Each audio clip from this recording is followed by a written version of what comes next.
Friends, colleagues, trustees, welcome. Thank you for coming. For those of you who don't know me, I'm Dan Ginsburg. I'm the President and Chief Operating Officer of the MGPO. This is our second physician dinner. We held our first in October of 2004, and that was to mark our 10th anniversary. For those of you who joined us, we give a particular thanks to you. It wasn't easy that evening. We were in the midst of the World Series, if you can remember back that far. And it was homecoming weekend for many colleges, and the West End got overwhelmed and was not able to help us with our parking, and it was a frustrating experience for some of the people who were trying to join us, and we apologize for that. Tonight we have a new venue, a new date, and we're pleased to welcome nearly 600 of you to this event. Like last time, we promise a crisp and entertaining program. You'll learn a little bit about what your MGPO has been up to over the last 18 months and get a sneak preview of our future, and most importantly, celebrate the contributions of a number of our special physicians. Let's begin with a quick update on the MGPO. As the person most accountable to you for the business and administrative performance of the MGPO, I'm delighted to report that our finances are perhaps better than they've ever been. This is due to hard work by our physicians, better contracts, and meticulous attention to accurate billing and collections.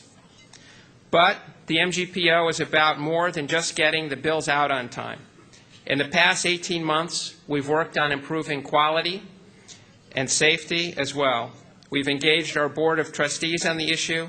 We've implemented pay-for-performance features in our new contracts, and we've been contributing to the new partner signature initiatives.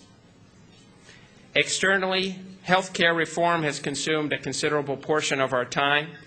On a moment's notice, Torch and Peter Slavin were on Beacon Hill discussing strategies and helping the legislative leaders understand the realities of what it's like to deliver healthcare in the current environment.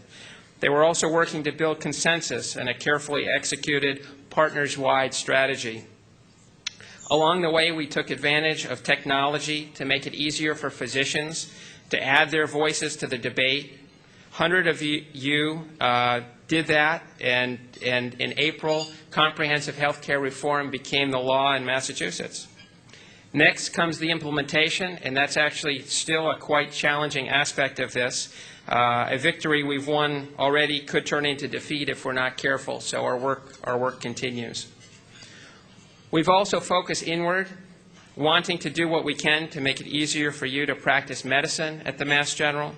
Several months ago, we sent you a report explaining what we're up to, working on efforts like making the LMR and Patient Keeper easier to use. We also told you about the steps we're taking to support your clinical practices, from maximizing inpatient capacity to making referrals quicker and easier for you to make. And finally, we've been working hard to implement the clinical growth plan we developed jointly with the hospital.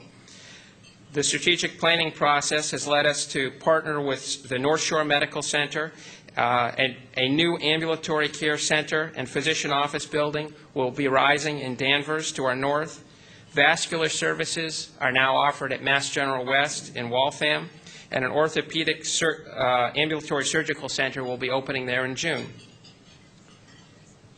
We in the administrative staff are here to make MGH the place where the best physicians in the world want to come and practice medicine, teach, and do research.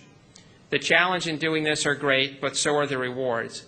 Thanks to all of you who have been participating in that effort, who have spoken up, who have tried to keep us on track. We believe we work for you, we do work for you, and we want you to understand that. In closing, you can't fail to work at MGH and notice that there's a lot going on around us. For those of you who don't work at the MGH, or just here as guests, at 11 o'clock and 2:30 precisely each day, our buildings shake due to blasting that's going on behind the hospital. The Charles Street Jail is going to reopen up within a year, this time as a top-of-the-line hotel. And we're going to have new housing and parking soon on Blossom Street.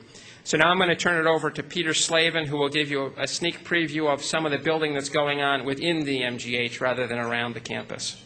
Thank you.